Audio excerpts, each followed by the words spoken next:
양부모의 잔인한 학대 끝에 정인이가 짧은 생을 마감한 지 1년이 지났습니다. 그러나 정인이 사건 이후에도 아동학대 범죄는 끊이지 않고 있습니다. 학대 신고 건수도 계속 늘고 있지만 피해 아동을 보호하기 위한 쉼터와 돌봄 인력은 턱없이 부족한 상황입니다. 김다영 기자의 보도입니다.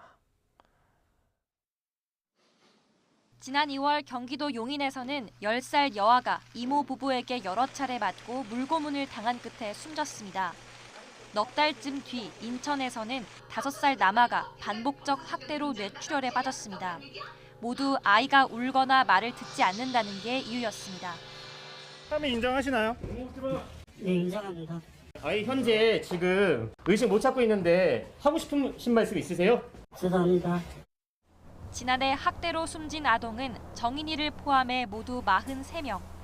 하지만 정인이가 숨진 이후에도 학대에 노출된 아동은 계속 늘고 있습니다. 올해 8월까지 집계된 아동학대 신고 건수만 17,000여 건으로 이미 지난해 수치를 넘어섰습니다. 피해 아동을 돌볼 보호 조치도 제자리 걸음입니다. 3차례 의심 신고에도 정인이를 가해 부모로부터 분리하지 않은 데 대한 비난 여론이 거세게 일면서 관련 법 규정은 한층 강화됐습니다. 하지만 이 아동들을 수용할 쉼터나 보호기관은 턱없이 부족한 게 현실입니다. 지난해 기준 쉼터 수는 76개로 매년 조금씩 늘고는 있지만 한 개소당 평균 5에서 7명밖에 감당하지 못합니다. 이렇다 보니 지난해 4,000명 가까운 아동이 학대로 가정과 분리됐지만 쉼터에 들어간 건 고작 16%에 불과했습니다.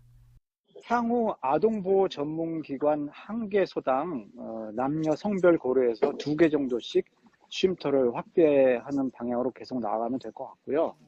시설이 확충되더라도 돌봄 인력 역시 여의치 않습니다.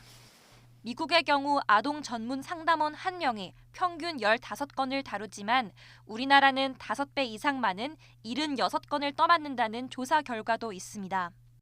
사례 한 건당 사업비가 63,000원 수준에 머무르고 있습니다. 가족 재결합 프로그램이나 학대 행위자 교육과 같이 반드시 필요한 사업도 예산 부족으로 진행이 좀 어려운 상황입니다.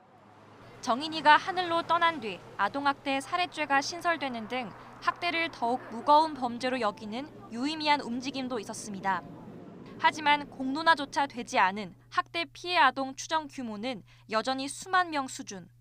강력한 처벌도 중요하지만 제도 사각지대 속 아이들이 고통받지 않도록 가정 방문 사업 등 예방 대책 마련이 필요하다는 지적입니다. YTN 김다연입니다.